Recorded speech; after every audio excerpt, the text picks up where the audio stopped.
स्वामी काज गुरु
स्वामी काज गुरु भक्ती पितृ वचन सेवापती हेची विष्णूची महापूजा अनुभव नाही तुझा सत्य बोले मुखे दुखवे आणि कांच्या दुःखे हेची विष्णूची महापूजा अनुभव नाही तुझा निश्चयाचे बळ तुका म्हणे तेची फळ किंवा तेच फळ हेची विष्णूची महापूजा अनुभव नाही तुझ्या विठ्ठल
करू प्रथम नमन दुसरे चरणा सुंदरजिया कंचक्रपाठाने कथेचा विस्तार बाबाजी सद्गुरु दासंकादयांची केली स्मरण होय सगळे विद्यांचे अधिकरण तेची वंदू श्री चरण श्री गुरूंचे ते नमस्कार मी आता मस्तक माझा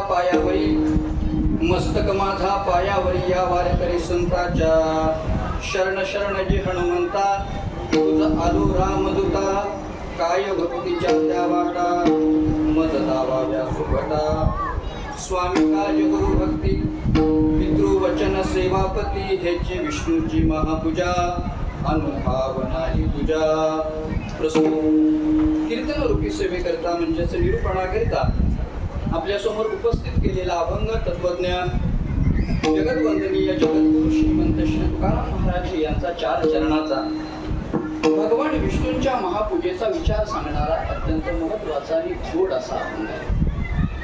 या अभंगातून श्री तुकाराम महाराजांनी खऱ्या अर्थाने भगवान विष्णूंच्या महापूजेचं स्वरूप सांगितलेलं आहे.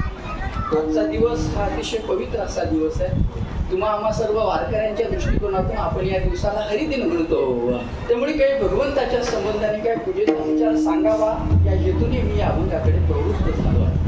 या अभंगातून तुकाराम महाराजांनी भगवान विष्णूंच्या महापूजेचं स्वरूप आपल्याला समजावून सांगितलेलं आहे. आणि भगवान विष्णूंच्या महापूजेचा विचार सांगताना महाराज असं बोलतात, हेची विष्णूची महापूजा अनुभव नाही तुझ्या.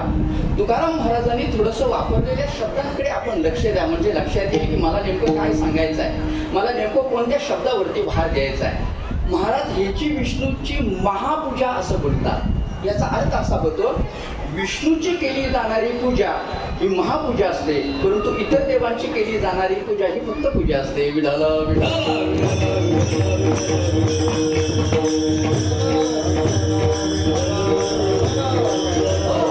इतर देवांची केली जाणारी फक्त सामान्य पूजा असते, परंतु भगवान विष्णूंची केली जाणारी पूजा ही पूजा नसून ती महापूजा ठरते.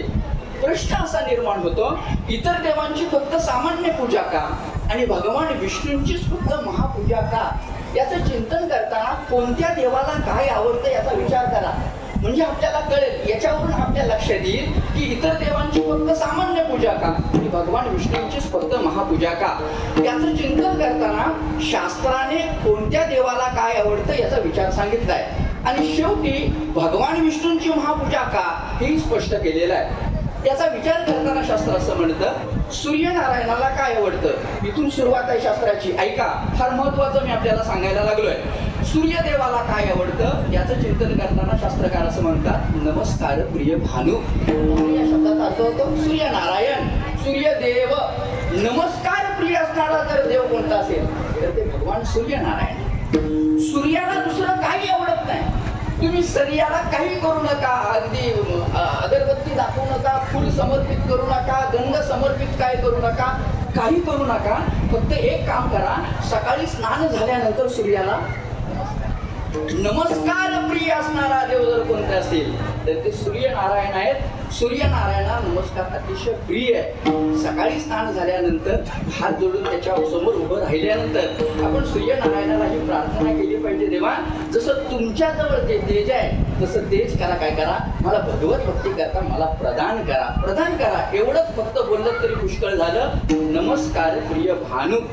शास्त्रकारांनी भगवान शंकरांना काय आवडतं याचा विचार करताना असं म्हटलंय, जलधारा प्रिय सुवाहा. भगवान शंकरांना अत्यंत जर प्रिय काय असेल तर ती जलधारा. पुन्हा भगवान शंकरांच्या कधी जर तुम्ही मंदिरात गेलात तर त्यांच्या मंदिरात गेल्यानंतर काही घेऊन जाणार नाही तरी चालेल, काही असेल काही नसेल आपल्याजवळ तरी चालेल, परंतु आठवणीने काय केलं पाहिजे, आपण जलधारा घेऊन भगवान शंकरांच्या पिंडीवरती समर्पित केलं. नाथ महाराजांनी नाथ भागवतामध्ये भगवान शंकरांच्या पूजेचा विचार सांगताना इतकं साधं सांगितलंय, इतकं सोपं सांगितलंय. भगवान शंकरांना जास्त लागत नाही हो. काय लागतं, नाथ महाराज म्हणतात पासाभर पाणी. ऐका, पासाभर पाणी, बोटभर चंदन, मुठभर अक्षता आणि बस काय आणि एक बेलाचं पान. एवढं समर्पित केलं की भगवान शंकर काय होतात, संतुष्ट. एक बिल्वदळ चंदन अक्षता, एक बिल्वदळ अक्षता, एक बिल्वदळ चंदन अक्षता, पूजन सत्यता तुपे बहु.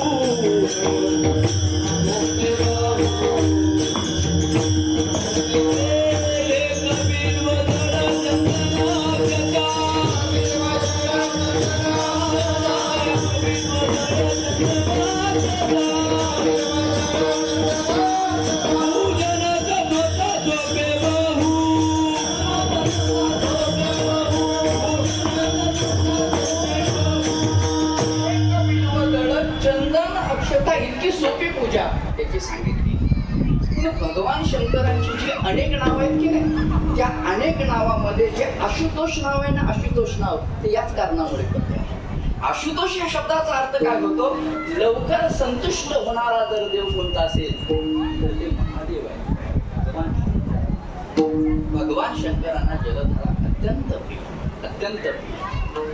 रोज आपण स्नान झाल्यानंतर आपला नित्यनियम उरकल्यानंतर शास्त्राने असं सांगितलंय, भगवान शिवांच्या पिंडीवरती जल समर्पित केलं पाहिजे. भगवान शिवांच्या पिंडीवरती जल समर्पित केल्यानंतरच खऱ्या अर्थाने आपल्या पूजेला पूर्णता प्राप्त होत असते. मी सांगू किती बारीक विचार शास्त्राने सांगितलंय. समजा तुम्ही एखाद्या कुठल्या स्थळी आहात. आता भगवान शिवांच्या पिंडीवरती जल समर्पित करण्याकरता तिथं पिंड उपस्थित नाहीये. मग काय करायचं? गप्प बसायचं का? नाही. शास्त्र म्हणतं एक काम करा ना. तुम्ही काम करा, उजवा हात पुढे करा, उजव्या हाताचा असा अंगठा पुढे करा. त्या अंगठ्याला शिवाची पिंड समजा आणि अंगठ्याला शिवाची पिंड समजून मनोभावे काय करा? जल समर्पित करा. परंतु जल समर्पित करा म्हणून सांगितलं. आपण रोज रोज केलं पाहिजे. बाकीची पूजा ठीक आहे, परंतु त्या पूजेबरोबर भगवान शंकरांची पूजा करत असताना भगवान शिवांच्या पिंडीवरती जल समर्पित केलं. जलधारा प्रिय शिवा. आमच्या वारकरी संप्रदायाचं तत्वज्ञान असं सांगतं, आम्ही भगवान शिव आणि भगवान विष्णू यांच्यामध्ये भेद मानत. भगवान शंकर आणि भगवान विष्णू यांच्यामध्ये अभेद मानणारा संप्रदाय जर कोणता असेल तर आमचा वारकरी सांगतो. आता ते पूर्वीच्या काळी होतं ना, पूर्वीच्या काळी होते. पूर्वीच्या काळी शैव आणि वैष्णव यांच्यामध्ये फार मोठा असं सांगतात की तो घटला आजही भद्रा स्तोत्रामध्ये चालतो. शैव मोठे की वैष्णव मोठे, प्रत्येक जण तो शैवानी म्हणावं आम्ही श्रेष्ठ, वैष्णवानी म्हणावं आम्ही श्रेष्ठ. काय सांगू अहो, काही वैष्णव इतके कडक होते त्या काळचं सांगतोय. एवढे कडक म्हणजे ते असं सांगतात की कपडा शिवताना शिव म्हणून, कपडे शिव म्हणून म्हणायचं नाही. म्हणजे काय होतं? शिव म्हटलं की शिवाचं नाव येतं ना. कपड्याला टाकामा म्हणजे किती कट्टरता. आपल्या संप्रदायामध्ये मात्र अभेद सांगितलेला.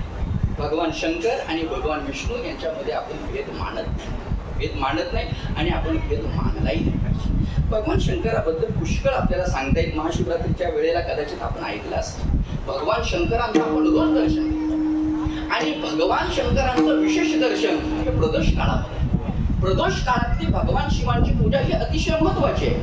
प्रदोष काळ म्हणजे कळतो तुम्हाला कधीचा? आता त्या अलीकडच्या काळामध्ये सगळं सांगावं लागतं मला. त्याला काय करायचं ऐका. प्रदोष काळ सूर्यास्ताच्या अगोदरचा पाऊण तास आणि सूर्यास्तानंतरचा पाऊण तास, ज्याला 45 मिनिटं त्याला काय म्हणतात? प्रदोष काळ. प्रदोष काळामध्ये भगवान शिवांचं आपण काय केलं पाहिजे? दर्शन घेतलं पाहिजे. भगवान शिवांची प्रदोष काळामध्ये पूजा केली पाहिजे. काही स्त्रिया प्रदोष व्रत करतात. प्रदोष व्रत केलं पाहिजे. असं आहे, भगवान शिवांचं दर्शन कधी घेतल्यानंतर कोणतं फळ मिळतं याचाही विचार. प्रदोष काळामध्ये घेतलेलं भगवान शिवांचं दर्शन याचं फल वेगळं आहे. ब्रह्ममुहूर्तावरती घेतलेलं भगवान शिवांचं दर्शनातून मिळणारं फल स्वतंत्र आहे. नाथ महाराज तर एका अभंगामधून भगवान शंकरांच्या दर्शनाच्या फलश्रुतीचा विचार सांगतात. धर्म अर्थ काम मोक्ष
याची फलश्रुती करून देणारं भगवान शिवांचं दर्शन आहे. जलधारा प्रिय शिवा. हा भगवान विष्णू आणि भगवान शंकर यांच्यामध्ये कधी भेद मानायचा नाही. आणि भेद आहेच कुठे मला सांगा.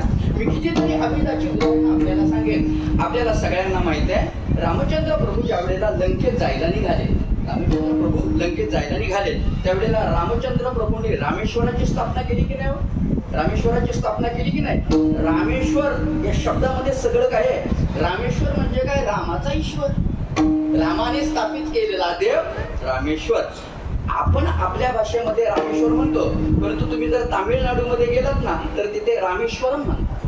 आता ते प्रत्येकाच्या भाषेचा वेगळा आहे. ते असं आहे, एका रामायणकाराने याचा खूप सुंदर विचार सांगितलाय की रामचंद्र प्रभूंनी भगवान शिवांची आराधना का केली. त्या रामायणकाराने गोड भाव सांगितलाय. तू माझ्या वाचनात गेला म्हणून मी आपल्याला सांगतो. रामचंद्र प्रभूने हा विचार केला, मला आता लंकेत जायचंय, मला लंकेमध्ये जाऊन रावणाबरोबर युद्ध करायचं. रावणाचा विचार करत असताना रावण हा शिवभक्त आहे, भगवान शिवांची आराधना करणार आहे. अरे रावणाचं सामान्य नाही, मला सामान्य नाही, भगवान शंकरांना त्यांनी प्रसन्न करून घेतलेलं आहे. म्हणजे रावणाने बोलावं आणि भगवान शंकरांनी पाहिजे ते. रामचंद्र प्रभूंनी विचार केला, मला जे युद्ध करायचं आहे ते भगवान शंकरांच्या शिष्याबरोबर, भक्ताबरोबर युद्ध करायचं आहे. रामचंद्र प्रभूंनी विचार केला, एक काम करूया ना, या रावणाबरोबर जर युद्ध करायचं असेल तर ह्या रावणाचा देव कोण आहे? भगवान शंकर. भगवान शंकरांचीच आपण आराधना करूया.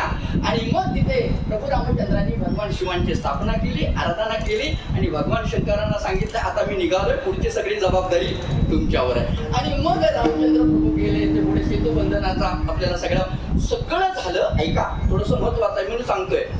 सगळं झालं आणि सगळं झाल्यानंतर ज्यावेळेला सीता मातोश्रीला घेऊन रामचंद्र प्रभू परत आले. आजही तुम्ही कधी जर रामेश्वर मधला गेला तर रामचंद्र प्रभू ज्या पर्वतावर येऊन थांबले तिथले आजही पदकमल ते दाखवले जातात. आपण जर कधी गेला दर्शनाला तर तिथं जाऊन गेलं पाहिजे, दर्शनाकरता गेला. ज्यावेळेला रामचंद्र प्रभू, सीता मातोश्री, लक्ष्मणजी थांबले त्यावेळेला काही ऋषी मुनी प्रभू रामचंद्रांच्या दर्शनाकरता आणि रामचंद्र प्रभूंच्या दर्शनाकरता आले. दर्शन घेतलं आणि दर्शन करून घेतल्यानंतर त्या ऋषी मुनींनी रामचंद्र प्रभूंच्या लक्षात आणून दिलं, प्रभू तुम्ही लंकेत गेला, हो, लंकेत जाऊन काय केलं? रावणाला मारलं. हो, फार मोठी चूक आहे. ऋषी मुनींनी रामचंद्र प्रभूंना सांगितले, प्रभू रावण म्हणजे एक ब्राह्मण आहे, तुमच्याकडून काय झालेली आहे? ब्रह्महत्या घडलेली आहे. ब्रह्महत्येचं फार मोठं पात्र तुमच्या डोक्यावरती आहे. मग प्रभू रामचंद्रांनी विचारलं, आता सांगा तुम्ही ह्याच्यातून मी कसा काही पार हे ओझं कसं बाजूला होईल? मग ऋषीमुनींनी सांगितलं, एक काम करा. ऋषीमुनींनी रामचंद्र प्रभूंच्या लक्षात आणून दिलं, एक काम करा, भगवान शंकरांची काय करा, परत आराधना करा. लगेच प्रभू रामचंद्रांनी सांगितलं, काय हरकत नाही, तयारीला लागा. म्हणून प्रभू रामचंद्रांनी मारुतीरायांना सांगितलं, ओ मारुती, तुम्ही जा आणि काय करा, भगवान शंकरांचा आत्मलिंग आणून द्या. मारुतीराय सांगितल्याप्रमाणे लगेच गेले. परंतु झालं काय, भगवान कैलासामध्ये मारुतीराय गेले, परंतु भगवान शंकर तिथे उपस्थित नव्हते. भगवान शंकर इथे येतील आणि रामचंद्र प्रभूंचा हा निरोप देऊ म्हणून मारुतीराय तिथे बराच वेळ वाट बघत राहिले. तो बराच काळ निघून गेला. इकडे पूजेचा वेळ होऊन जायला लागला, मुहूर्त टळू लागला. आता काय करावं काही कळेना. शेवटी मग सीता मातोश्रीला प्रभू रामचंद्रांनी पाहिलं. सीता मातोश्रीच्या लक्षात, म्हणजे नवऱ्यानं बायकोकडे बघितलं की त्या काळी लक्षात येत होतं, आता वेगळं आहे. म्हणजे लगेच कळाल्याबरोबर सीता मातोश्रीने काय केलं, हातामध्ये वाळू घेतली. त्या वाळूचं वालुकामय काय केलं, पिंड, भगवान शिवांची पिंड तयार केली आणि सीता मातोश्री सांगितलं, प्रभू पूजा करा. मग प्रभू रामचंद्रांनी त्याची पूजा केली. पूजा सगळी संपन्न झाली आणि मारुतीराय पूजा सगळी झालेली. मारुतीराय एकदम झाले.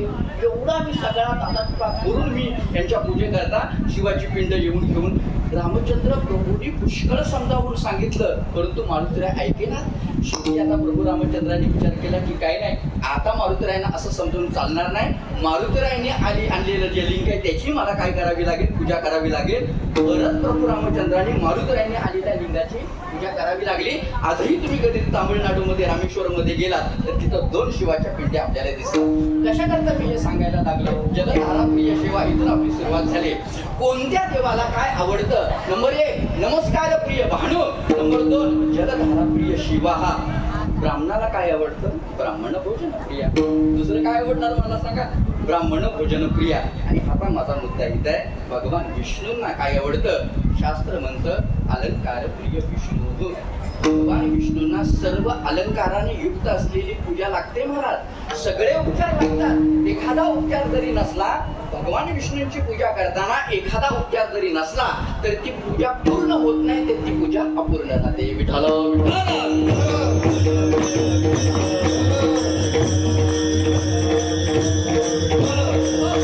भगवान विष्णूंची केली जाणारी पूजा ही सामान्य पूजा नसून ती महापूजा आपल्याला सांगतो. भगवान विष्णूंची सामान्य पूजा नाही का, महापूजा का, याचं चिंतन करताना मी आपल्याला सांगेन. भगवान विष्णू जडी स्थळी काष्टी पाषाणी पिंडी ब्रह्मांडी सर्वत्र व्यापूत आहेत की नाही? आहेत की नाही? विठ्ठल जडी स्थळी भरला पिता ठाव नाही उरला. आज मी दृष्टीने पाहिला विठ्ठलची, पाहे तिकडे बापमाय विठ्ठल आहे रखमाई. मला आपल्याला हे विचारायचं आहे, जो देव चराचरामध्ये व्यापून आहे त्या देवाची पूजा सामान्य पूजा कशी होईल? ती पूजा महापूजा होते. विठ्ठल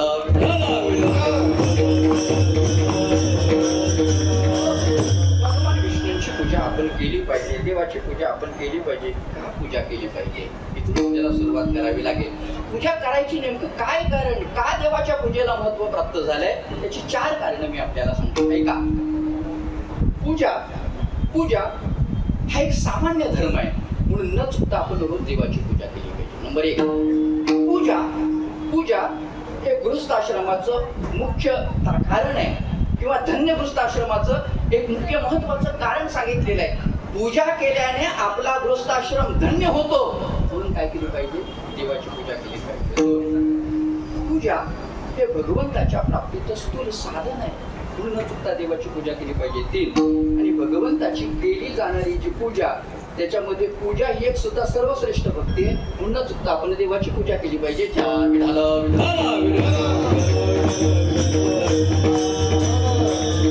क्रमाक्रमाने आपण त्याचा विचार करत जाऊ. का पूजा देवाची करावी? देवाच्या पूजेला का महत्व प्राप्त झालेलं आहे? तर पूजा हा एक साधारण धर्म आहे, म्हणून न चुकता आपण रोज देवाचे स्नान झाल्यानंतर पूजा केली पाहिजे. आता धर्म म्हणजे काय? धर्म कशाला म्हणतात? धर्माचे प्रकार किती? इथून तर सुरुवात करावी लागेल ना आपल्याला. धर्माला सामान्य धर्मापर्यंत पोहोचता येईल. धर्म म्हणजे काय हो? यथ विदयशे सिद्धीस धर्म. हा त्याला काय म्हणतात? धर्म म्हणतात. ज्याच्यामुळं आपलं कल्याण होतं, ज्याच्यामुळे आपला उद्धार होतो, त्याला काय म्हणतात?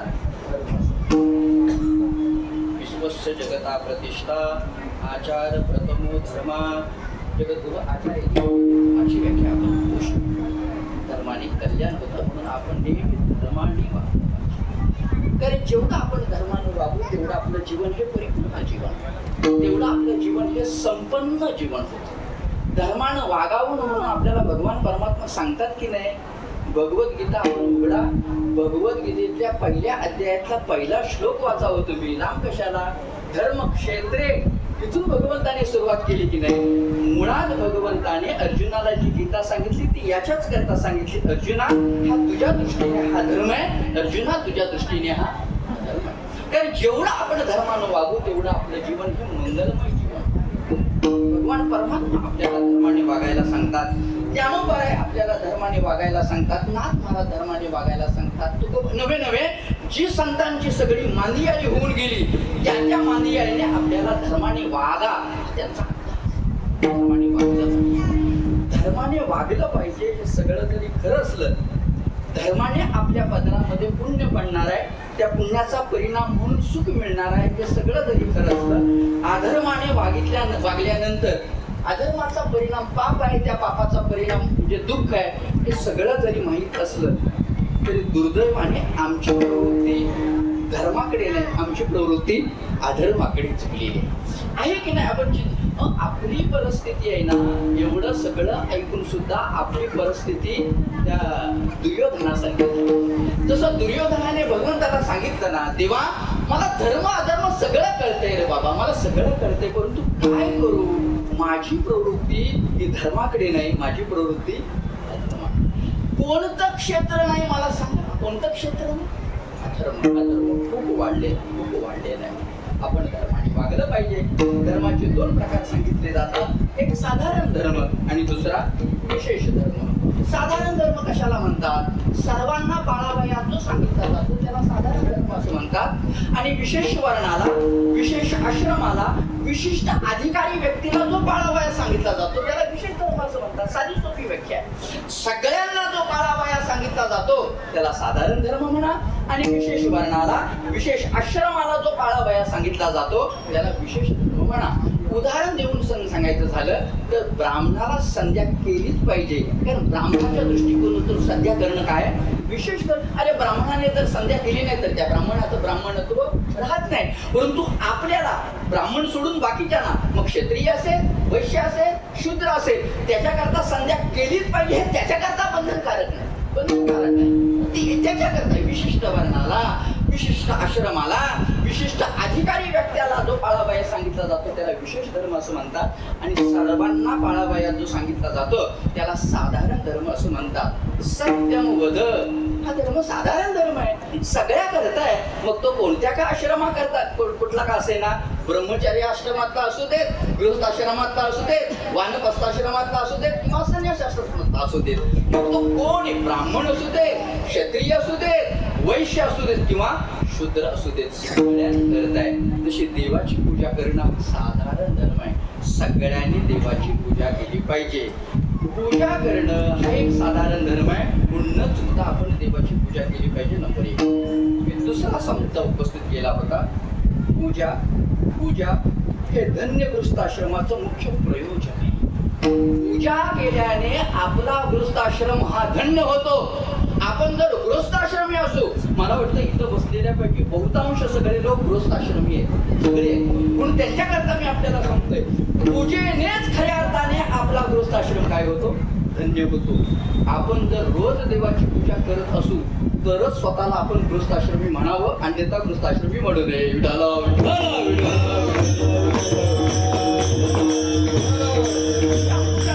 आपण पूजा केली पाहिजे. एका सुभाषितकाराने फार गोड वर्णन केलं. ते सुभाषित आता उपस्थित नाहीये, परंतु त्या सुभाषिताचा अर्थ चांगला मला.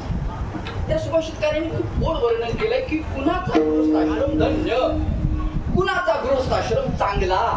त्याचं वर्णन करताना ते सुभाषितकार असं सांगतात, एखादं घर असावं, ऐका, घर असावं, घराच्या समोर अंगण असावं, ते अंगण शेणाने सारवलेलं असावं, शेणाने सारवलेल्या अंगणामध्ये रांगोळी काढलेली असावी, शेणाने सारवलेल्या रांगोळी काढलेल्या अंगणामध्ये तुळशी वृंदावन असावं, आणि तुळशी वृंदावनातली तुळस मात्र गपगपलेली असावी. हे सगळ्यात महत्वाचं आहे.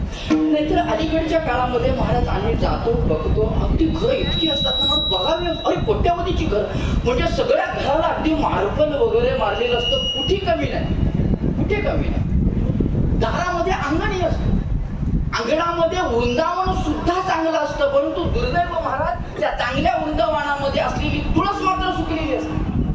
उपयोगाचं काय मला सांगू मी तुम्हाला. घरात समोर गेल्यानंतर वृंदावनातली तुळस बघून कळते हे घर कसं आहे. सांगू मी थोडं तुमच्याकरता मी बोलतो, माफी का लावून घेऊ नका, पण बोलतो मी. तुम्ही तुळशीला सामान्य समजू नका. माझ्या वाचनामध्ये असं गेलंय की तुळस अशी आहे, तुमच्या घरामध्ये येणाऱ्या संकटाचं ती सूचक करते. कधी बघा, येणारी संकट असते ती तुळस अगोदर दाखवते. अचानकपणे तुळस चांगली असते, परंतु काहीतरी तिची पानं झाडायला लागतात, काहीतरी सुकायला, समजून जायचं काहीतरी संकट, काहीतरी संकट. तुळस आहे म्हणा, तुळशीची आपण सेवा केली पाहिजे. काय सांगू, तुळशीचा महिमा सांगावा तेवढा कमी, सांगावा तेवढा. ज्या घराच्या तुळशी वृंदावनातली तुळस ही सुकलेली असते, समजून जायची त्या घरातली गृहिणी आळशी दिसते. तर अरे घरातल्या लेकरा बाळांची जशी आपण काळजी घेतो तशी आपण तुळशीची काळजी घेतली पाहिजे. तुळस किती पवित्र आहे म्हणून सांगू महाराज. तुळस या शब्दाची उत्पत्ती व्याकरणाने अशी सोडवली आहे, तुला स्थिती तुलसी, जिला तुलनाच नाही अशी ही तुळस आहे महाराज. तुळस भगवंताला अत्यंत प्रिय आहे, अत्यंत प्रिय. काय सांगू, म्हणून तर भगवंताने पांडुरंगाने गळ्यामध्ये दुसरा कोणताही हार न घालता तुळशीचा हार घातलाय की नाही. तुळशी हार गळा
भगवंताचं अंग मानलंय म्हणून भगवंताने अन्य कोणताही हार गळ्यामध्ये न घालता तुळशी हार परिधान केलाय. सुंदर ते ध्यान उभे विटेवरी कर कटावरी ठेवूनिया तुळशी हार गळा कास्य पितांबर आवडे निरंतर हे ध्यान. तुळस अत्यंत पवित्र. तुळशीच्या बुडाला ब्रह्मदेव, मध्यभागी जनार्दन आणि तुळशीच्या ज्या मंजिरी आहेत की नाही मंजिरी त्याच्यामध्ये शिवतत्व असतं म्हणून तुळस अत्यंत पवित्र. अरे तुळशीला नुसता स्पर्श केला तर अपवित्र मनुष्य काय होतो? पवित्र होतो. तुळशीला नमस्कार केला तर कोणताही रोग राहत नाही.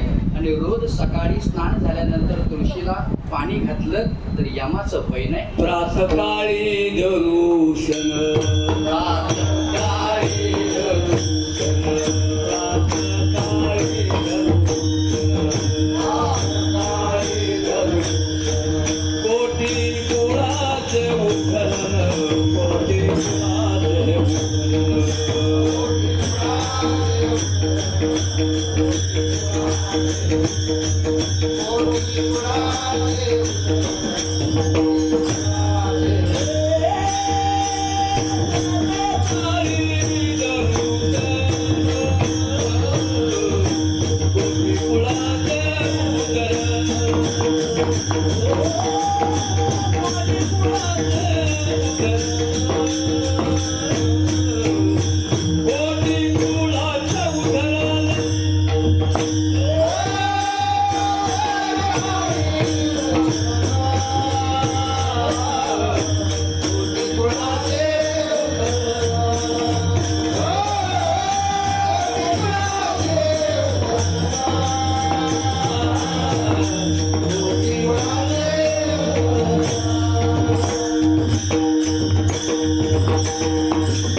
दर्शन घेतलं तरी कोटी कुळाचा उद्धार आहे. तुळशीचा महिमा सांगावा तेवढा कमी आहे.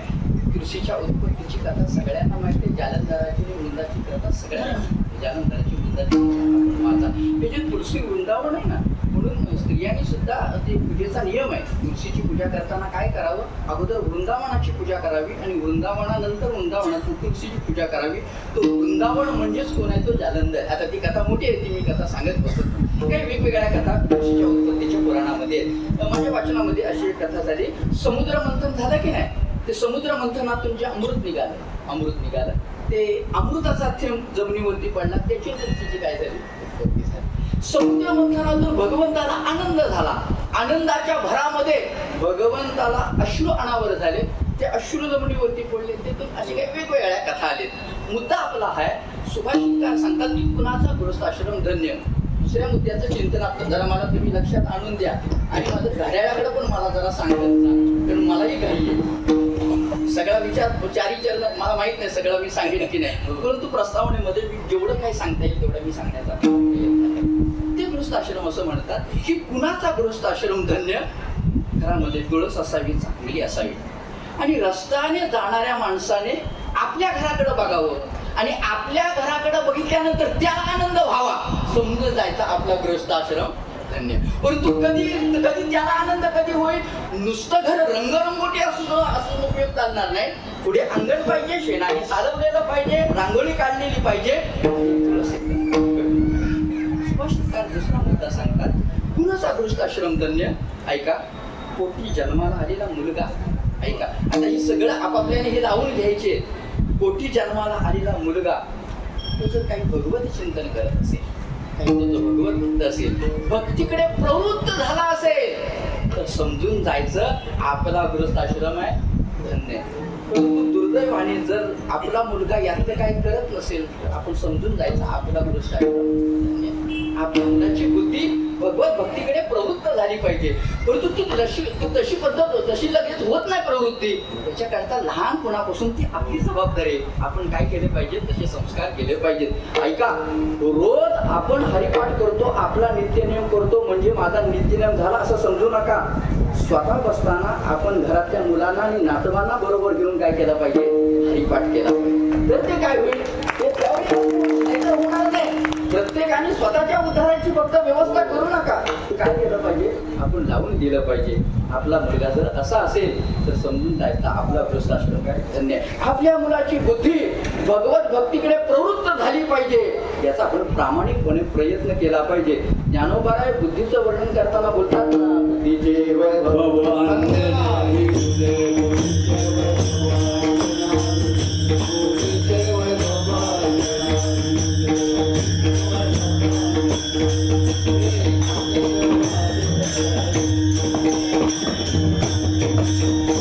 बुद्धीचे वैभव अन्य नाही तुझे.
अन्य नाही तुझे, एकाकेशी राजे सगळ सिद्धी.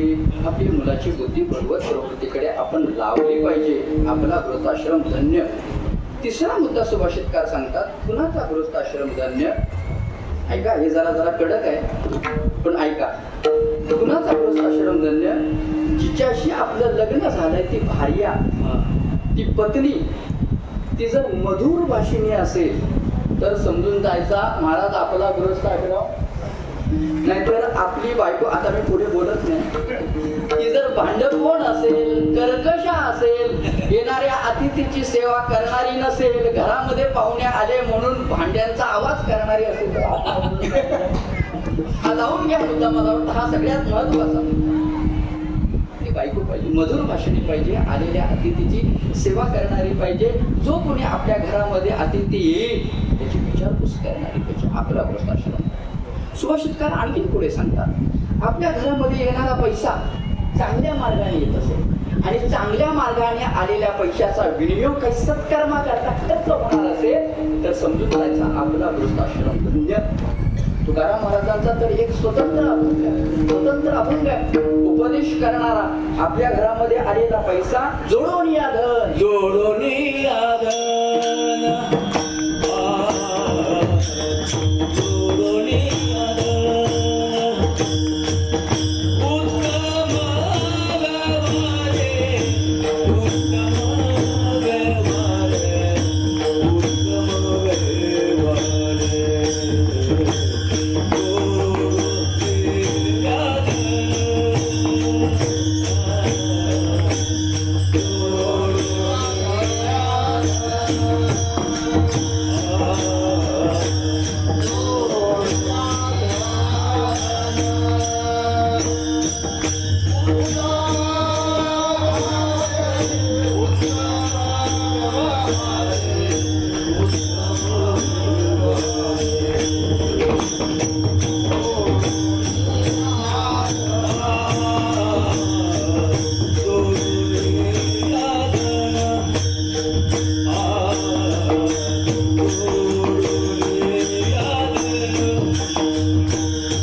जोडून या धन उत्तम व्यवहारे उदास विचारे वेच करी त्याचा गृहस्थाश्रम धन्य.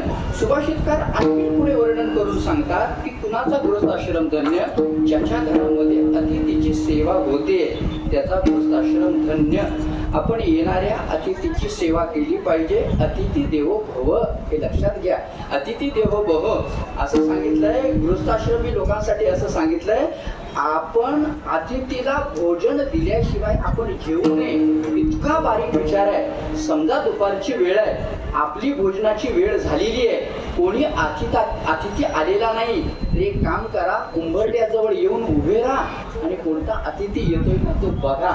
समजा जर त्या दिवशी तो अतिथी आला नसेल तर जेवण करण्याच्या पूर्वी त्याच्या नावाने घास बाजूला ठेवा आणि नंतर काय करा, जेवण करा. जेवण करा. इतका सूक्ष्म विचार आहे. अतिथीची सेवा, अतिथीचं पूजन आपलं झालं पाहिजे, आपण ते केलं पाहिजे. तर अलीकडच्या काळामध्ये हे थोडंसं उलट आहे. अलीकडच्या काळामध्ये तर आम्ही हा असा विचार करतो, आमच्या घरामध्ये पाहुणा न आलेला फार उलट आहे करतो नाही असं आपण करू. गृहस्थाश्रमी लोकांनी तर असं करूनच चालणार नाही. आणि सगळ्यात महत्वाचा विचार म्हणजे सुभाषितकार म्हणतात, ज्याच्या घरामध्ये रोज न चुकता देवाची पूजा होते त्याचा गृहस्थाश्रम धन्य. आपण न चुकता काय केली पाहिजे, देवाची पूजा केली पाहिजे. धन्य भावशील त्याचे हृदय निर्मळ. आतापर्यंत 2 कारणं आपल्याला सांगितली का देवाची पूजा करावी, देवाच्या पूजेला का महत्व प्राप्त झालेलं आहे. नंबर 1, पूजा हे एक साधारण धर्म आहे, म्हणून न चुकता आपण देवाची पूजा करा. पूजा हे धन्य गृहस्थाश्रमाचं मुख्य प्रयोजन आहे. देवाची पूजा केल्याने आपला गृहस्थाश्रम सिद्ध होणार आहे. न चुकता देवाची पूजा करा. चला पुढे. पूजा हे भगवंताच्या प्राप्तीचं स्थूल साधन आहे, म्हणून न चुकता आपण देवाची पूजा केली पाहिजे. साधनेचा विचार सांगत असताना साधनेचे 2 प्रकार सांगितले जातात. एक स्थूल साधन आणि दुसरं सूक्ष्म साधन. जसं तीर्थयात्रा करावी, भगवंताच्या प्राप्तीकरता तीर्थयात्रा करावी म्हणून आपल्याला सांगितलंय की नाही, जव हे सकळ सिद्ध आहे, हात चालावया पाय तव तू आपुल्या स्वहित पाहे. तीर्थयात्रेत जाय चुकू नको बाबा. तू तीर्थयात्रेला जायचं चुकू नकोस, आळस करू नकोस. आळंदी पंढरीच्या वारीला गेलं पाहिजे. कशा करता, तुझं स्वहित व्हावं, कल्याण व्हावं असं जर वाटत असेल तर. म्हणजे भगवंताच्या प्राप्ती करता जशी तीर्थयात्रा करणं, आळंदी पंढरीची वारी करणं हे जसं स्थूल साधन सांगितलंय ना, तशी पूजा करणं सुद्धा काय भगवंताच्या प्राप्तीचं स्थूल साधन आहे. आपण देवाची पूजा केली पाहिजे. 3 कारणांचा आतापर्यंत आपण विचार करत आलो. या 3 कारणामुळे देवाच्या पूजेला महत्व प्राप्त झालेलं आहे. का देवाची पूजा केली पाहिजे? पूजा हे एक साधारण धर्म आहे, न चुकता देवाची पूजा करा. 1, पूजा हे धन्य गृहस्थाश्रमाचं मुख्य प्रयोजक आहे, न चुकता देवाची पूजा करा. 2, आणि पूजा हे भगवंताच्या प्राप्तीचं स्थूल साधन आहे, म्हणून न चुकता पूजा करा. 3, चौथा मुद्दा आपल्याला सांगायचा आहे, भगवंताची केली जाणारी जी भक्ती, त्या भक्तीमध्ये पूजा ही एक सर्वश्रेष्ठ भक्ती आहे की नाही मला सांगा.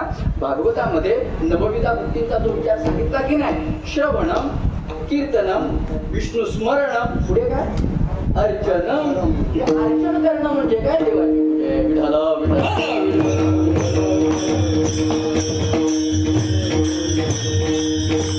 भक्ती आहे. नवविधाच्या भक्तींचा विचार नारदांनी आपल्याला भागवतामध्ये सांगितला, तो फार महत्वाचा आहे. पूजा एक प्रकारे भक्ती आहे महाराज. मग ती भक्तीतला कोणता काय प्रकार असू दे, श्रवण असू देत, कीर्तन असू देत, विष्णू स्मरण असू दे, शेवटी ती काय होते, देवाची भक्ती होते. आणि भक्ती म्हटलं की भाव आहे, हे लक्षात घ्या. देवाची पूजा आम्ही करतोच महाराज, करतोच, परंतु नाही इलाज असतो देवाची पूजा कशी करावी याला काही नियम आहे महाराज. आणि मी तुम्हाला खरं सांगू, आपल्या पूजेबद्दल न बोललेलं लक्षात घ्या. पूजा ही तुम्ही त्या पूजेकडे बघताना तुम्ही सामान्य भूमिकेतून बघू नका, ती एक भक्ती आहे.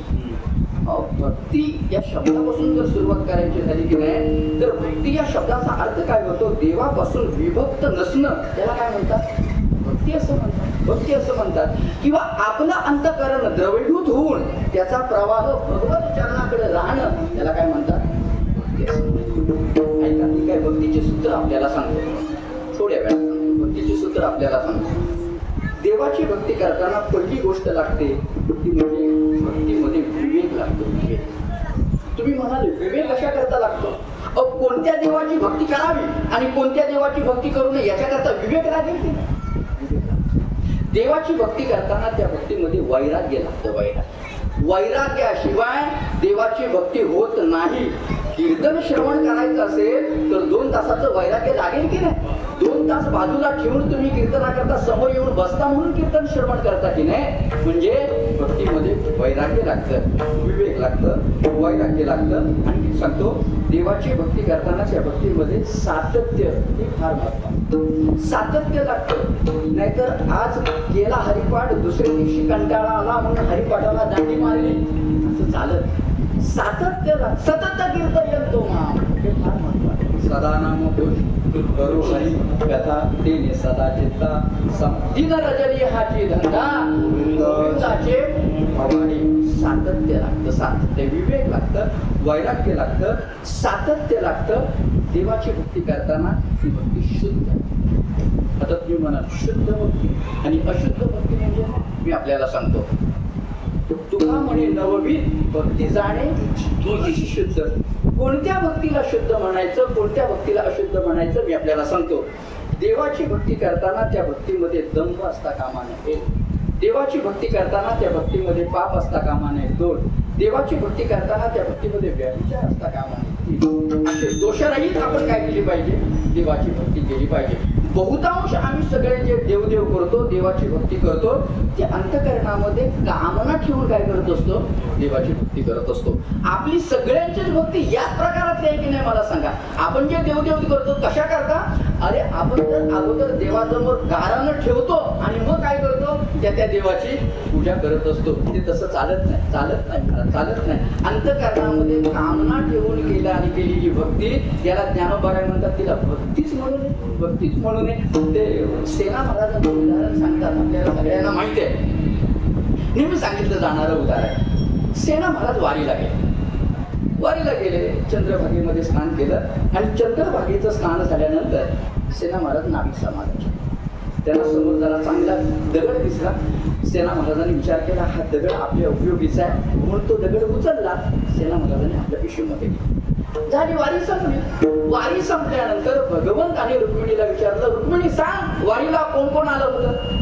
भगवान परमात्मा आपली हजेरी घेतात म्हणून आपण कधी आपली ठरवलेली वारी काय करायची नसते, चुकवायची नसते. भगवंताने रुक्मिणी मातेला विचारलं. रुक्मिणी मातेने नावं घ्यायला सुरुवात केली. सेना महाराजांचं नाव आलं. भगवंताने रुक्मिणीला थांबवलं. रुक्मिणी थांब. सेना महाराज वारीला आलेले होते. सेना महाराज दगड नेण्याकरता. सेना महाराजांची वारी फुकट झाली. महाराजांना कळालं, पण एवढासा पंढरपुरातून दगड आणला, माझी वारी फुकट. आपण काय काय आणतो त्याचा विचार केलेला. अहो काय बोलायचं नाही. काय पंढरपुरामध्ये गेल्यानंतर चंद्रभागे स्नान विधितो हरी. पंढरपुरात जायचं ते काय, पण आमच्या लोकांना काय त्याचं नसतं. ना चंद्रभागेत स्नान, ना कुठे कीर्तन, ना कुठे प्रवचन. मग कुठं फिरायचं, बाजारामध्ये. कुठं खेळणी दिसतात का, कुठं काय घोंगड्या दिसतात काय. आता आमच्याकडच्या लोकांचं सांगतोय ते सगळं. जिकडं तिकडं बाजारात पण गेली. सेना महाराजांना वाईट वाटलं. येताना जोडीतून जो दगड नेला होता तो दगड स्नान करत असताना जिथून दगड उचलला तिथंच काय केला, तो दगड ठेवला. महाराजांची वारी संपली. भगवंताने रुक्मिणीला विचारलं, रुक्मिणी सांग वारीला कोण कोण आलं होतं. रुक्मिणी मातेनं नावं घ्यायला सुरुवात केली. सेना महाराजांचं नाव आलं. भगवंतांनी रुक्मिणीला सांगितलं, रुक्मिणी थांब, सेना महाराज वारीला आले नव्हते, गेल्या वारीला गेलेला दगड ठेवण्याकरता. मला सांगा, अशी जर कामना ठेवून आपण देवाची भक्ती करत असू तर त्या भक्तीला शुद्ध भक्ती म्हणता का? म्हणायचं कारण नाही. विवेक पाहिजे, वैराग्य पाहिजे, शुद्ध पाहिजे. सगळ्यात महत्वाचं म्हणजे भक्ती करत असताना भक्तीमध्ये समर्पण पाहिजे. विवेकासहित वैराग समर्पण पाहिजे. बोलू द्या. रामकृष्ण समर्पण पाहिजे. कारण काय आहे, तुम्ही देवाला किती देता हे महत्वाचं नाही, तुम्ही देवाला काय देता हे फार महत्त्वाचं. समर्पण पाहिजे की नाही मला सांगा. पण उलट आहे, आम्ही देवाकडून घेतच राहतो. कधी तर आपण तरी काय केलं पाहिजे, देवाला दिलं पाहिजे. देवाची भक्ती करताना ती भक्ती कशी पाहिजे, होळी पाहिजे. काय सांगू, होळी म्हणजे ज्याची भक्ती करायची तो जर भोळा असेल तर त्याची भक्ती आपण कशी केली पाहिजे, होळीच केली पाहिजे. देवाची भक्ती करताना ती भक्ती आपण एकवीत अशा पद्धतीची केली पाहिजे, एकवीत केली पाहिजे. ही भक्तीची आणि अशा चळवळीत जर आपली भक्ती बसत असेल तर समजून जायचं आपण काय करतोय, देवाची भक्ती करतोय. मुद्दा आहे का देवाची पूजा केली पाहिजे, कारण पूजा करणं हे काय आहे, देवाची भक्ती आहे, म्हणून देवाची पूजा करा. 4 कारणामुळे देवाच्या पूजेला महत्व प्राप्त झालेलं आहे. मी थोडंसं पाठीमागे जातो, मी सिंहावलोकन करतो. का देवाची पूजा करा? पूजा हा एक साधारण धर्म आहे, म्हणून न चुकता देवाची पूजा करा. बरे, पूजा हे धन्य गृहस्थाश्रमाचं मुख्य प्रयोजक आहे, म्हणून न चुकता देवाची पूजा करा. 2, पूजा भगवंताच्या प्राप्तीचं स्थूल साधन आहे, म्हणून न चुकता देवाची पूजा करा. 3, आणि भगवंताची केली जाणारी जी भक्ती, त्या भक्तीमध्ये पूजा ही सर्वश्रेष्ठ भक्ती आहे, म्हणून काय करा, देवाची भक्ती करा. आता तुम्ही म्हणाल महाराज मागापासून भक्ती करा भक्ती करा भक्ती करा म्हणून म्हणता, हा नेमका पूजा या शब्दाचा अर्थ तरी समजावून सांगा. पूजेचे काही प्रकार आम्हाला सांगा, मी आपल्याला सांगतो. पूजा म्हणजे काय, पूजा या शब्दाचा अर्थ काय होतो, भगवंताला एखादा उपचार समर्पण करणं, आणि तो उपचार समर्पित करत असताना शास्त्राने सांगितलेला मंत्र म्हणणं, त्याला काय म्हणतात, पूजा असं म्हणतात. मंत्र उपचार पूर्वक विधीला काय म्हणतात, पूजा असं. काय आहे, देवाची पूजा करताना एखादा उपचार समर्पित करायचा असेल, देवाला आंघोळ घायची असेल तर त्याच्याकरता काही विशिष्ट मंत्र आहे. देवाला गंध लावायचा असेल तर त्याच्याकरता काही विशिष्ट मंत्र आहे. देवाला काही फुल समर्पित करायचं असेल त्याच्याकरता काही विशिष्ट मंत्र आहे. जाऊ द्या ना, तुम्ही त्याच्या भानगडीत पडू नका. मी तुम्हाला सोपं सांगतो ना, सोपं सांगतो तुम्हाला. मंत्र म्हणू नका. मी सांगतो, देवाला स्नान करताना राम म्हणायला काय अडचण आहे, देवाला गंध लावताना कृष्ण म्हणायला काय अडचण आहे, देवाला अगरबत्ती दाखवताना हरी म्हणायला काय अडचण. परंतु आमची पूजा, आमची देवाची पूजा चाललेली असते आणि आमचं बोलणं मात्र वेगळं असतं. असं उपयोगाचं नाही महाराज. मंत्र उपचार भगवंताची 1, 2 नाही, 1000 नाव आपल्याला सांगितलेली आहेत. एका 1000 एक नाव देवाचं नाव घ्या आणि काय करा, एक उपचार देवाला समर्पित करा. मंत्र उपचार पूर्वक विग्रहाला पूजा असं म्हणतात. पूजेचे काही प्रकार आहेत. काही पूजा, वाचिक पूजा, मानसिक पूजा, परापूजा आणि स्वकर्मकुसुमांची पूजा. नंबर 1, कायिक पूजा. आपल्या देहाने देवाची पूजा करणं, याला काय म्हणतात, कायिक पूजा असं म्हणतात. आपण आपल्या शरीराने शरीराने पूजा केली पाहिजे. मंदिरामध्ये झाडू झाडणं ही सुद्धा काय झाली, एक प्रकारे शारीरिक पूजा झाली की नाही. अंगण काही सारवणं पूजा झाली. ती मंदिराला समजा लादी असेल तरी लादी पुसणं ही सुद्धा काय झाली, शारीरिक पूजा. शारीरिक पूजा म्हणजे कायिक पूजा. वाचिक पूजा, वाचिक पूजा आपण आपल्या वाचेने काय केलं पाहिजे, देवाचं नाव घेतलं पाहिजे. देवाचं नाव घेणं हे सुद्धा रामकृष्ण हरी म्हणणं सुद्धा. दीप काय आहे, रामकृष्ण रामकृष्ण हरी म्हणणं ही सुद्धा काय झाली, देवाची पूजा झाली. काही पूजा बोलण्याची नाही, आता वाचिक पूजा. मानसिक पूजा ही सगळ्यात महत्वाची आहे, सगळ्यात महत्वाची. काय सांगू, आपण एखाद्या प्रवासामध्ये आहोत आणि प्रवास करताना समजा आता आपण देवाची पूजा करू शकत नाही. मग शास्त्र म्हणतं, एक काम करा ना, तुम्ही जर रोज देवाची पूजा करत असाल तर देवाला मनात आणा. देवाऱ्यामध्ये असणाऱ्या देवांना मनात आणा. हे मनानेच करायचं आहे. मानसिक पूजा, आणि मानसिक पूजा ही श्रेष्ठ पूजा म्हणून सांगितलेली आहे.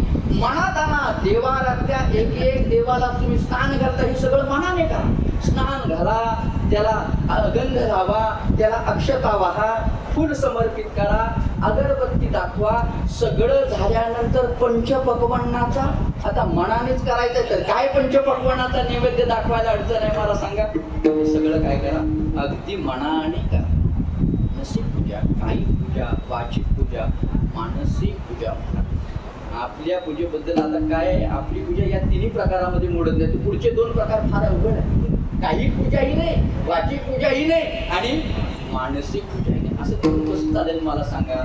अहो, देवाची पूजा करताना असं आहे, आमची पूजा अशी आहे, पूजा करताना देवाचं सगळं अंग पाण्याने भिजलंय की नाही हेही आम्ही नीट बघा. पण त्यातही अडचण आहे, त्यातही अडचण आहे. गणपतीला हळदी कुंकू लावण्याऐवजी पांडुरंगाला हळदी कुंकू आणि पांडुरंगाला बुक्का लावण्याऐवजी गणपतीला, असं कसं चालेल मला सांगा. तो उपचार त्या देवाला समर्पित केला पाहिजे की. अहो, बाजारामध्ये पूजेची काही पुस्तकं मिळतात, आपण ते आणली पाहिजे. म्हणजे ते सिरियल बघण्यामध्ये वेळ वाया घालवण्यापेक्षा असं काहीतरी आपण काय केलं पाहिजे, वाचलं पाहिजे. म्हणजे आपल्याला कळेल कोणत्या देवाला काय पाहिजे, गणपतीला काय पाहिजे, शंकराला काय पाहिजे, याचा विचार केला पाहिजे की नाही. कायिक पूजा, वाचिक पूजा, मानस, त्याच्यामध्ये आणखी भरपूर प्रकार. राजोपचार पूजा, एकोपचार पूजा, षडोपचार पूजा, सहस्त्रोपचार पूजा. काय सांगू मला, सगळं काही जास्त लागत नाही. भावे तुळशी दळ, पाणी जोडा हात, म्हणावे पतित. हा, हे सगळ्यात महत्वाचं आहे. तुम्ही जी देवाची पूजा करता त्या पूजेमध्ये भाव असला पाहिजे. मग ती कोणत्या का प्रकारातली असू देत, काही पूजा असू देत, वाचिक पूजा असू देत, नाही तर मानसिक पूजा. अहो, एखाद्या वेळेला एखादा उपचार समर्पित करताना तुमच्याकडे काही नाही ना, एक काम करा, हात जोडा आणि हात जोडून काय करा, भावाने देवाला सांगा. देव तो काय करेल, तुमचं समर्पित केलेलं सगळे उपचार स्वतः घेईल महाराज. परंतु देवाला पाहिजे असतो तो भाव पाहिजे असतो, हे लक्षात घ्या. देवाची पूजा करताना भाव अतिशय महत्वाचा आहे. कारण देव भावाचा भुकेलेला आहे. अंतरीची घेतो गोडी, बाहेर जोडी भावाची. तुम्ही देवाच्या दर्शनाला गेल्यानंतर ऐका, किती रुपयाच्या गाडीत बसून गेलात, देव विचारणार. किती रुपयाचे कपडे घातले, किती रुपयाची पैठणी नेसली, हे बघत नाही. ज्या वेळेला त्याच्या समोर जाऊन तुम्ही साष्टांग दंडवत घालता, त्यावेळेला तुमच्या अंतर्गत वृत्तीतला भाव काय. एक मनुष्य होता, रामचंद्र प्रभूंची तो पूजा करायचा, सेवा करायचा, प्रामाणिकपणे पूजा करायचा. प्रामाणिक पूजा म्हणजे जशी पांडुरंगाची पंढरपुरामध्ये जशी पूजा होती की नाही, सकाळी काकड आरतीपासून ते रात्री प्रामाणिकपणे पूजा करायचा. प्रामाणिक कशा करता, प्रभू रामचंद्र भेटावेत, प्रभू रामचंद्राने आपल्याला दर्शन द्यावं. परंतु प्रभू रामचंद्र काय त्याला भेटेल. बराच काळ निघून गेला. त्याने असा विचार केला, एवढी मी प्रभू रामचंद्रांची पूजा करतोय, सेवा करतोय, अजून मला प्रभू भेटत नाहीत म्हणजे, अजून मला प्रभू दर्शन देत नाहीत म्हणजे काय. त्याने असा विचार केला, प्रभूने असं तर ठरवलं नाही ना एकाच भक्ताला भेट द्यायची, एकाच भक्ताला दर्शन द्यायचं. याच्या अंतःकरणामध्ये रामचंद्र प्रभूंविषयी राग निर्माण झाला. याने असा विचार केला की उद्यापासून रामाची पूजा कॅन्सल. मंदिरामध्ये गेला आणि काय केला, कृष्णाची मूर्ती, हा देव जरा बरा आहे, लवकर भेटणार आहे. कुणी याने काय केलं, रामाची मूर्ती देवारातली उचलली, बाजूला ठेवली आणि त्या जागी कृष्णाची मूर्ती. याच्या अंतःकरणामध्ये तिरस्कार निर्माण झालेला. एवढी वर्ष मी प्रभूंची सेवा करतोय, परंतु मला प्रभू भेट देत नाही, दर्शन देत नाहीत म्हणजे. सगळी पूजा करायची ती करून सगळी जायची. विचार्याने रामाच्या मूर्तीला पाणी सुद्धा घातलं नाही. राग निर्माण झाले. सगळी पूजा झाली आणि पूजा झाल्यानंतर पूजाशास्त्र असं सांगतं की आपण काय केलं पाहिजे, देवाला अत्तर लावला. आपण लावत नाही तो भाग निघाला, अत्तर लावायचा. म्हणून याने काय केला, असा कापसाचा गोळा तयार केला, त्याच्यावर अत्तर घेतलं आणि अत्तर लावणार कोणाला, बोला कुणाला, कृष्णाला. बरोबर, तर रामाची पूजाच कॅन्सल, बाजूला ठेवलेली ना. अत्तर घेतल्यानंतर याच्या अंतःकरणामध्ये असा भाव निर्माण झाला, या अत्तराचा वास घेण्याचा अधिकार प्रभूंना नाही. तरी गेली अनेक वर्ष मी पूजा करून सुद्धा प्रभू रामचंद्र मला भेटत नाहीत म्हणजे काय. रामचंद्र प्रभूंना या अत्तराचा वास जाऊ नये म्हणून याने काय केलं, असे 2 कापसाचे गोळे तयार केले. रामचंद्र प्रभूंच्या नाकात घालणार इच्छा प्रभू रामचंद्र प्रगट झाले. तो म्हणू लागला, प्रभू गेली एवढी वर्ष मी प्रामाणिकपणे पूजा केली, तुम्ही मला त्यावेळी आता दर्शन दिलं नाही. आता तर तुमची मी पूजा करायची टाकून दिली, कॅन्सल केली आहे. मी कृष्णाची पूजा करायला लागलोय, मी कृष्ण भक्तीत प्रवृत्त झालोय आणि मला तुम्ही दर्शन देता म्हणजे काय? आता माझा मुद्दा येत आहे. प्रभू रामचंद्र काय सांगतात, ऐक, गेली 5-10 वर्षाची पूजा केलीस, ऐका, पूजा केलीस, ती पूजा तू मूर्ती समजून केलीस. ऐका रामचंद्र प्रभू त्याला काय म्हणतात, ती पूजा केलीस हे मी अमान्य करत नाही, पूजा केलीस, परंतु पूजा करताना तू मूर्ती समजून पूजा केलीस. आज तुला कळालं ही मूर्ती नाही, या मूर्तीला वास घेता येतो. हा जो तुझ्या अंतःकरणामध्ये निर्माण झालेला भाव आहे ना, तो भाव पाहून मी काय केलंय, दर्शन. पूजा करताना तो कोणता का प्रकार असे ना, कायिक असू दे, वाचिक असू दे, नाहीतर मानसिक असू दे, त्या पूजेमध्ये भाव असला पाहिजे. कायिक पूजा, वाचिक पूजा, मानसिक पूजा, 2 प्रकार थोडेसे वेगळे आहेत. परापूजा आणि स्वकर्म कुसुमांची पूजा. परापूजा म्हणजे काय? परापूजा कशाला म्हणतात? ब्रह्मतत्व प्राप्त झालेला जो महात्मा असतो की नाही, त्याला पूजेकरता काय वेगळं राहिलेलं असतं मला सांगा. त्याला जळीस्थळी काय होतं? परमात्म्याचं दर्शन होतं. तो देवाला पाणी समर्पित करायला जातो, त्याला पाण्यात देव दिसतो. गंध लावायला जातो, त्या गंधामध्ये देव दिसतो. फुल समर्पित करायचं म्हटलं तर त्या फुलामध्ये देव दिसतो. त्याला परापूजा असं म्हणतात. आणि महत्वाचा प्रकार पूजेचा स्वकर्म कुसुमांची पूजा. आपल्याला विहित असलेलं कर्म, त्या कर्मरूपी फुलाने भगवंताची पूजा करणं, त्याला स्वकर्म कुसुमांची पूजा असं म्हणतात. प्रस्तुत अभंगातून तुकाराम महाराजांनी तो पूजेचा विचार सांगितलाय, तो याच प्रकारातला आहे. तुकोबाराय बोलतात, स्वामी काज गुरु भक्ती, पितृवचन सेवापती. स्वामी काज, काज म्हणजे सेवा. मालकाने काय करायचं, आपल्या नोकराने काय करायचं, आपल्या मालकाची पूजा करायची किंवा सेवा करायची. म्हणजे नोकराच्या दृष्टिकोनातून काय झाली, भगवान विष्णूंची पूजा झाली. स्वामी काज गुरु भक्ती, शिष्याने आपल्या गुरूंची सेवा करायची, म्हणजे शिष्याच्या दृष्टिकोनातून भगवान विष्णूंची पूजा झाली. पितृवचन, मुलानं आपल्या आई वडिलांच्या आज्ञेत राहायचं, म्हणजे मुलाच्या दृष्टिकोनातून भगवान विष्णूंची पूजा झाली. आणि पत्नीनं पतीची सेवा करायची, म्हणजे पत्नीच्या दृष्टिकोनातून भगवान विष्णूंची पूजा झाली. हीच गोष्ट तुकाराम महाराज अभंगाच्या पहिल्या चरणामध्ये सांगतात. स्वामी काज गुरु भक्ती, स्वामी काज गुरु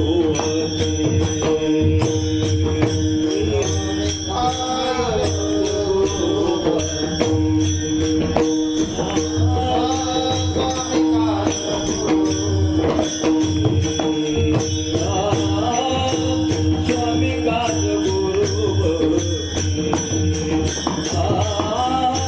स्वामी काज गुरु भक्ती.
अनोखा नाही तुझ्या विठ्ठल विठ्ठल विठ्ठल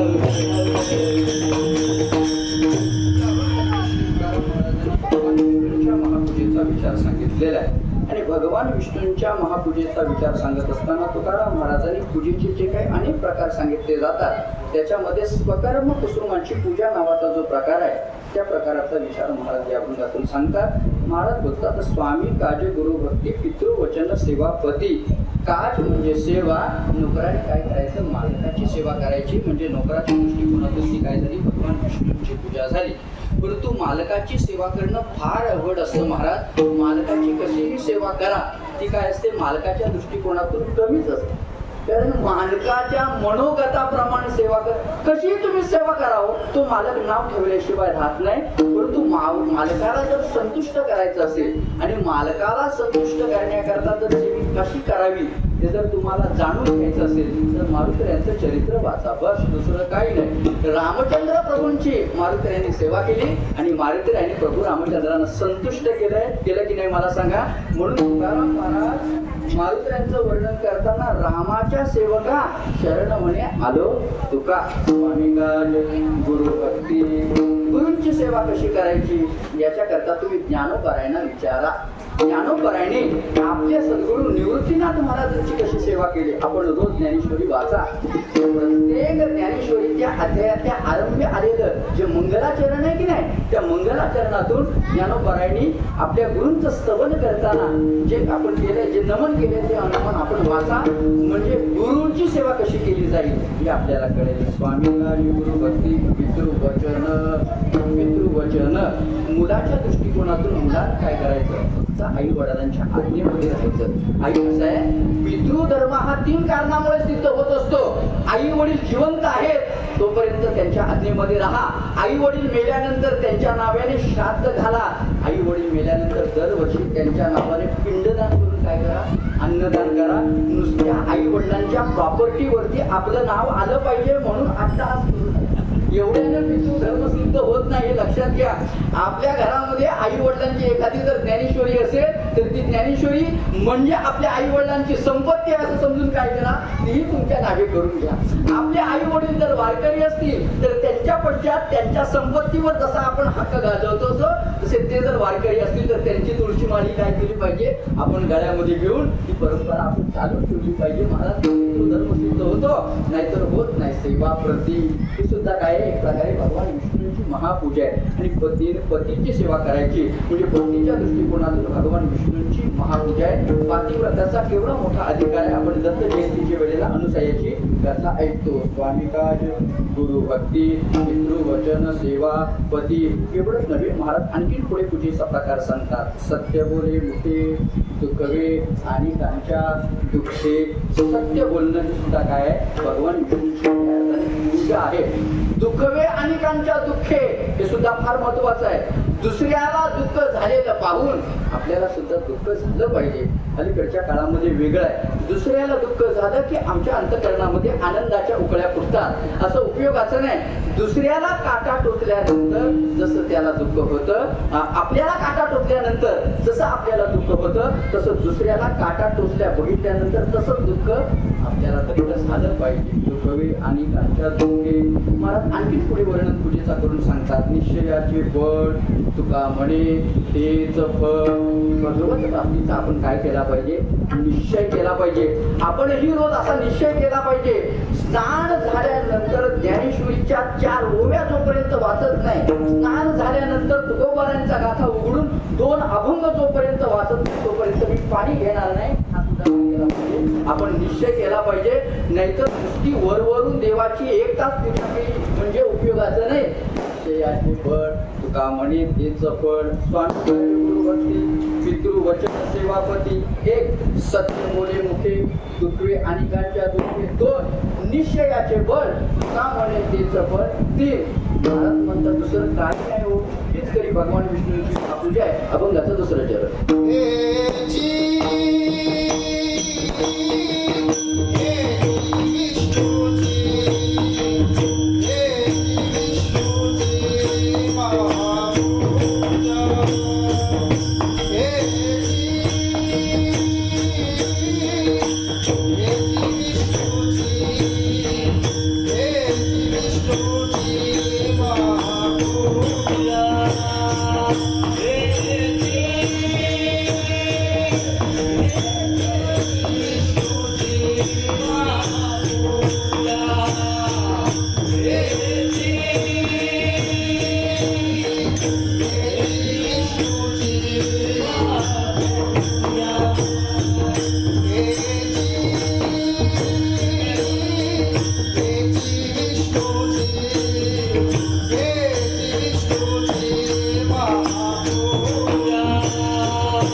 परंपरा असलेला हा उत्सव या उत्सवाचा अतिशय महत्त्वाचा आजचा दिवस आजचा तिथी एकादशी आपल्या दृष्टिकोनातून पाहिजे आणि आजच्या या उत्सवातील आजच्या दिवसाची कीर्तन सेवा कुलकर्णी महाराजांकडून माझ्याकडे आलेली आणि ही सेवा भगवान श्री पंढरीराय ज्ञानोबाराय तुकोबाराय मारुतीराय यांच्या चरणी समर्पित करतो आणि न बोलता इथंच थांबतो. सगळ्यांनी आळस न करता तुकाराम महाराजांचं भजन करू आणि सेवा संपली असं आपण जाहीर करू. तुकाराम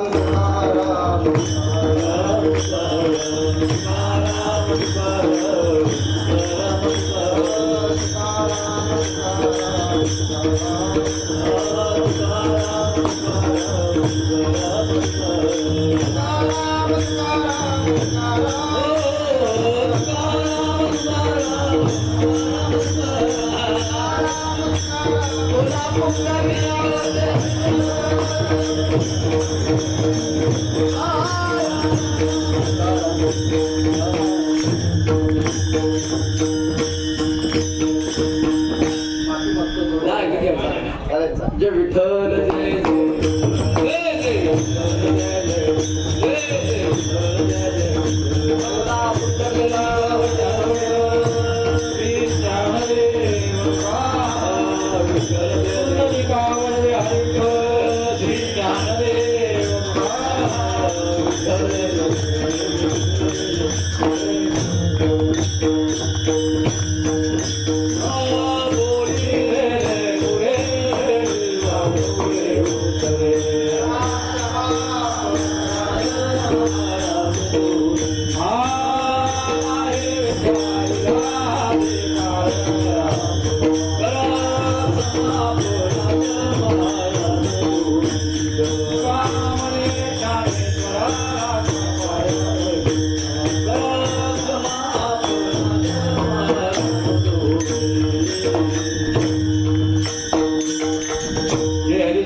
जय महाराजांना लवकर जायचं आहे. आजचे कीर्तनचे भारीभक्त परायण रुपेश महाराज राजे शिर्के कोकण दिल्ली समाज मालक चिपळूण रत्नागिरी वेळेत वेळ काढून या ठिकाणी अत्यंतरीतीने पूजा कशी करावी आम्ही लोकांना सांगतोच मंत्राने, पण तिने तंत्राने सांगितली पूजा कशी करावी.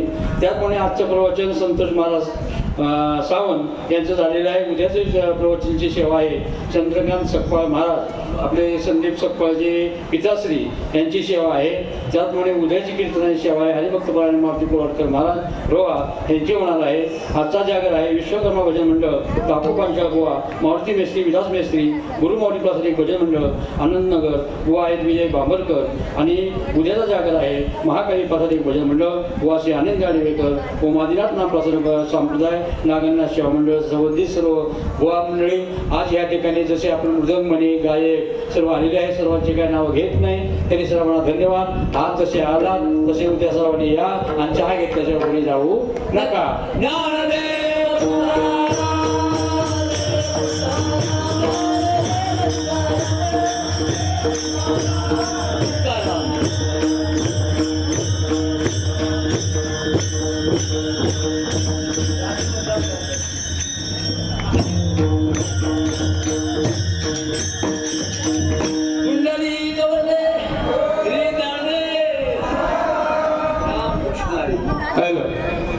चहा पिल्यानंतरच जा घरी.